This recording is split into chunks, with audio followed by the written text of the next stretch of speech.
What kind of man writes the Quran in his own blood and then uses chemical weapons against his own people? Was he a revolutionary who challenged the West, or a brutal tyrant who crushed anyone who stood in his way? Saddam Hussein, a name that still echoes across the world, in anger, admiration, and confusion. Decades after his death, the world still can't decide, was he a hero or a monster? Saddam's story doesn't begin with palaces or power. It begins in poverty, in a tiny village called Halabja near Tikrit, Iraq. Born in 1937, his childhood was anything but easy. His father died before he was born, his mother remarried, and his stepfather was harsh, violent even. By the 1950s, Saddam had had enough. He left Halabja and made his way to Baghdad to live with his maternal uncle, a man who would shape his destiny more than anyone else. Khairallah Talfa wasn't just family. He was a radical thinker, a former army officer, and a fierce believer in Arab nationalism. He believed Iraq should be free from Western influence, that Arabs should unite under a single identity, strong, sovereign, socialist. Saddam absorbed those ideas like oxygen. In 1959, just 22 years old, Saddam made his first move into the world of power politics, not with speeches, but with bullets. He joined a Ba'athist assassination squad. Their mission? Kill Iraq's Prime Minister, Abdul Karim Qasim, a man seen as too close to the Soviets.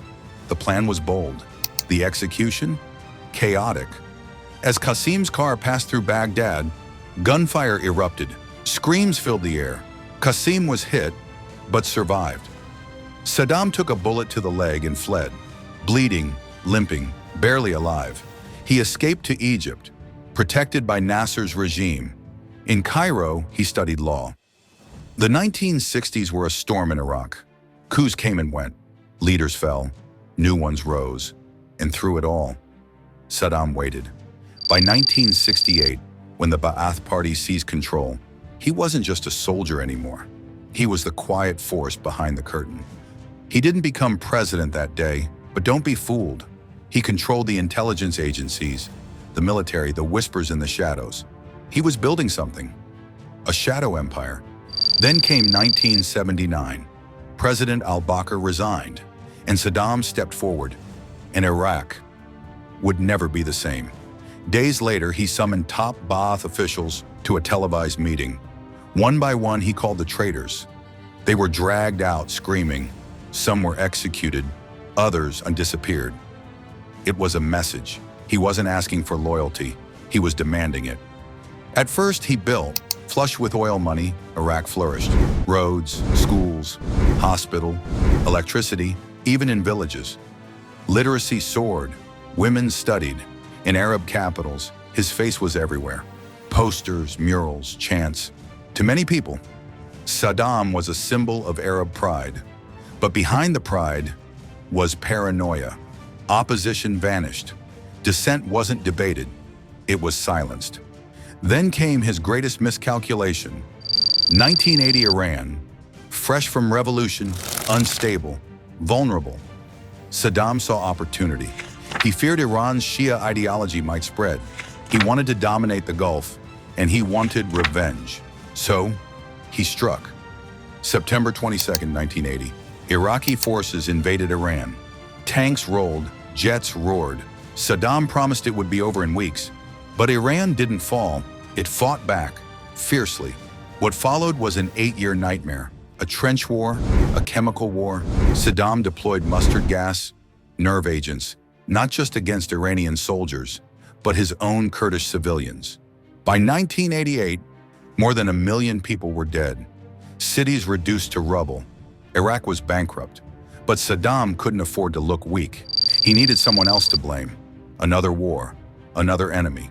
He found it in Kuwait. Saddam accused them of stealing oil, driving prices down, destroying Iraq's economy. But under the surface, it was greed. Kuwait was oil-rich, and Saddam wanted it. So on August 2, 1990, he invaded. In 2 days, he took Kuwait, declared it as Iraq's 19th province. But this time, the world didn't stay silent. The UN condemned him. A coalition of 30-plus nations formed, led by the US, and when Saddam refused to withdraw, Operation Desert Storm began. He lost, badly, but he stayed in power. In 1997, in the middle of economic collapse and sanctions, Saddam did something unthinkable. He had the Quran written in his own blood. Over 27 leaders donated over 2 years. A calligrapher inscribed all 605 pages. To some, it was devotion.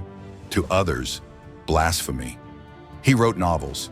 His most famous, Zabiba and the King, a love story many saw as a metaphor for Saddam and Iraq. He decorated Baghdad with statues. He saw himself as more than a leader, a poet, a protector, a visionary.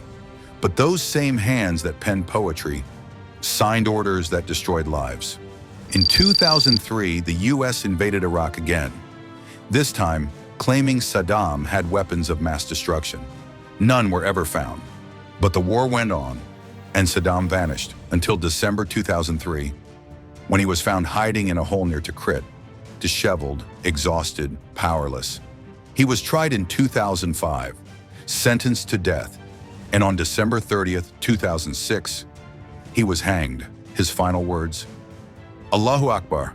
His final image, calm, unshaken, defiant. But the story didn't end there, because after Saddam's fall came chaos, sectarian violence, civil war, Al-Qaeda, and eventually ISIS. Iraq burned. And now, many Iraqis, even those who once feared him, say they miss the order, the stability, even the fear. Because in the silence after war, fear is sometimes remembered as peace. So who is Saddam Hussein? A visionary or a villain? A tyrant or a patriot? The truth is, he was both. What do you think? Was Saddam Hussein a revolutionary or a ruthless dictator? Tell us in the comments.